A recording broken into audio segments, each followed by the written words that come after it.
What's up, guys? Tijuana here. Oh, G, Matt, 8.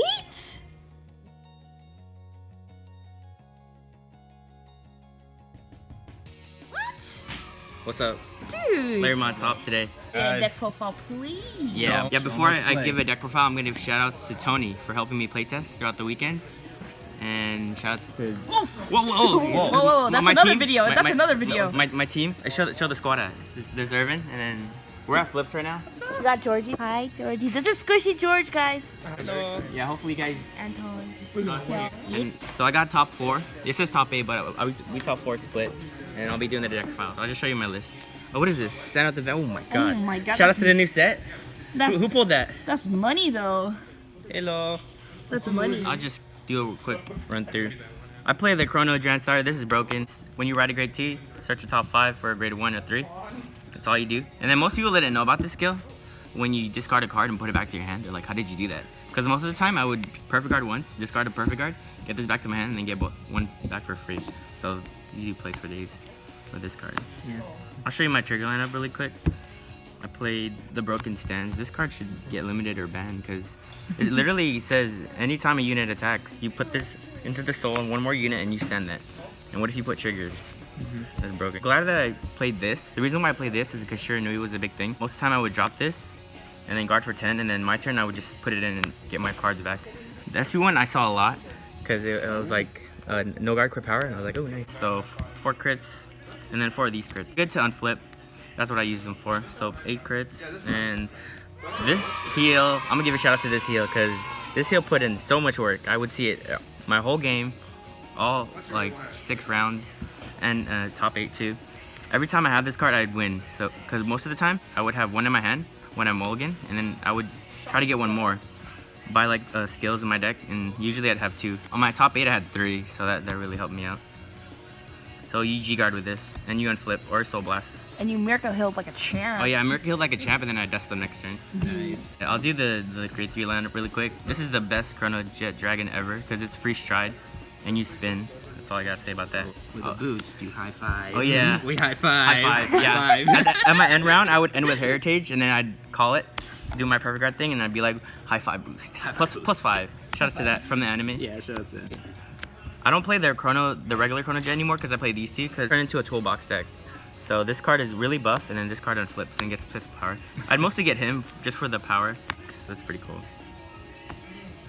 Grade 2 lineups. This card is broken, especially with this combo right here, because you can just reuse this. So you'd attack, they skill this first, remove, and then usually you have a grade 3 because you strode into it, and then you get it back and it's broken. Especially with the stand trigger. Oh my god.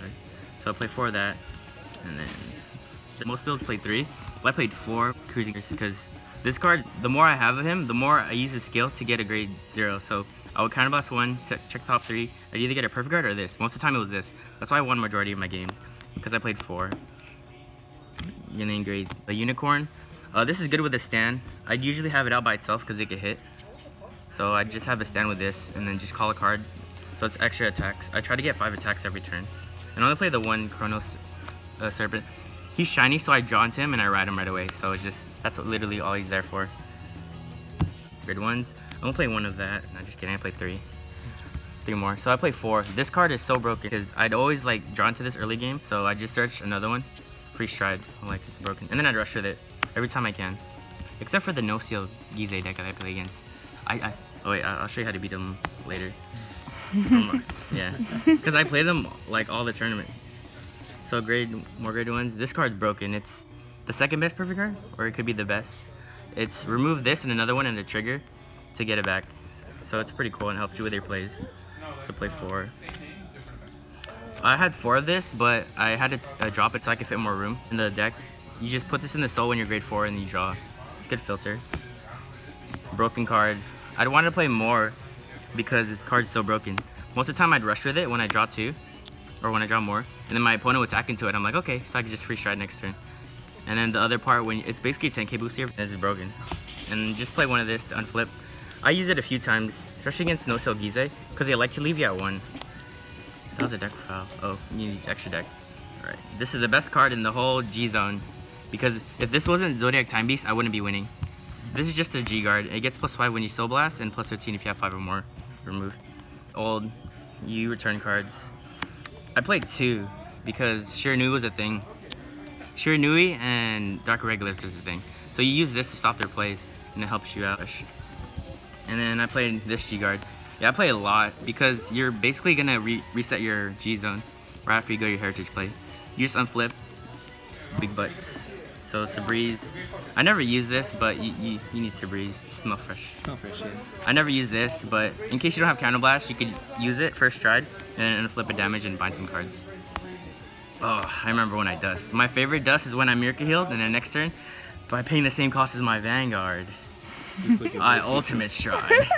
And then yeah, that was pretty cool. Yeah. I even had the setup. I had him, and then I had the toy, and then I even had a standout. So good luck surviving. Oh, and I had more cards. Yeah, it was pretty wild.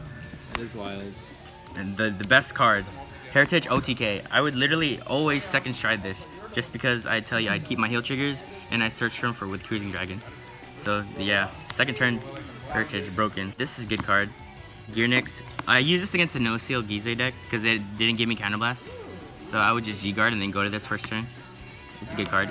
You usually rush him down, and then you just go to this to push. Most of my games, shout out to Tony, I would first try this because they would be at 4, and I'd have like a little Counter Blast, probably like 4 to 5. I would go into this and then just call everything, and then it'd be broken when I call out like a toy or the party guy or yeah, or this, like it's just extra attacks. And then after that I would just double G guard and then go to my Heritage turn. So it's pretty broken. And then first turn Unicorn. You just split. That's pretty much the deck.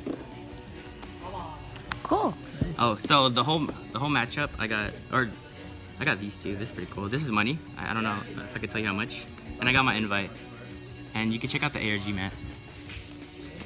That I showed in the beginning. Yeah. Round 1 I played against, it was weird. I played against a Gizeh Mega Colony player.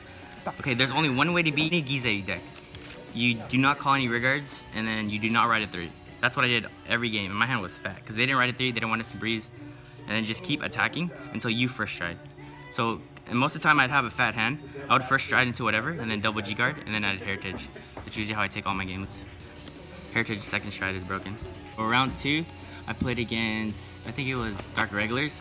That deck is stupid. Like, you just can't guard. It's not fun, You never man. really experienced like facing off against it, did you? Yeah, because no one here at locals just loves TCGs. Come check it out. Really have that deck. Yeah, So a few people had it. like literally second stride because they would G guard is you can't guard. There's like Yeah. gas steal and then that grade 2 and then the grade 3 you can't PG. I'm like, what the heck? Yeah, they hit the scary numbers and they have guard restrictions. It's stupid. Yeah, and I think my third round was my only loss. It was against Nubatamas. Like I would literally have everything. I'd have the setup. I'd have like look down. I have these two, and then I'm ready.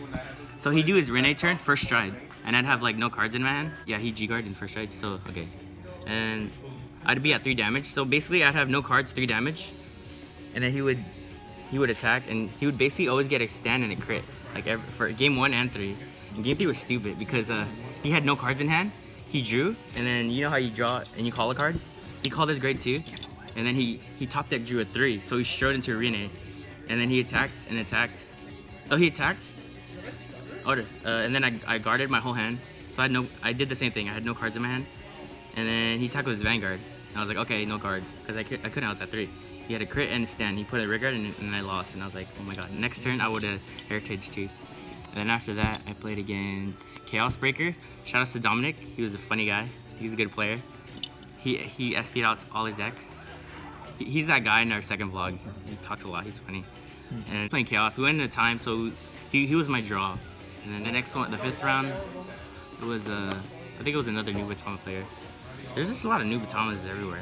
Yeah, the meta's disgusting. Yeah, I know. Like the fact that this deck can outpace them is the reason why I won. Because I was second turn Heritage. And then my last round was a no sell Gizeh deck. And like I told you how to beat it, you just don't call any Regards, and then just wait for them to go to 3, and just keep attacking the grade 2.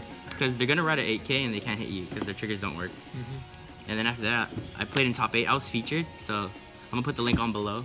You can see my feature match, and I got pictures. That was pretty cool. And yeah, like I said, top 8 was 7 gears and 1 Night Rose deck. It's pretty funny. How do you feel about the Night Rose deck? Night Rose deck? I didn't expect it to top. I mean, in this heavy, yeah, chaos heavy, no Gize heavy format. Yeah, it came out of nowhere. Yeah, it feels pretty good to be a champion. Yeah, it does. And hopefully Larrymons proves to you that he's good enough with his top 8 ARG. I'm thinking of going, so if you guys like live there, let me know. Huh? Oh, It's in Philly. Oh damn, that's Oh far. shit, that's far. Yeah, no. That's hecka far. Let's make a trip. I'm down. Might be down too, actually.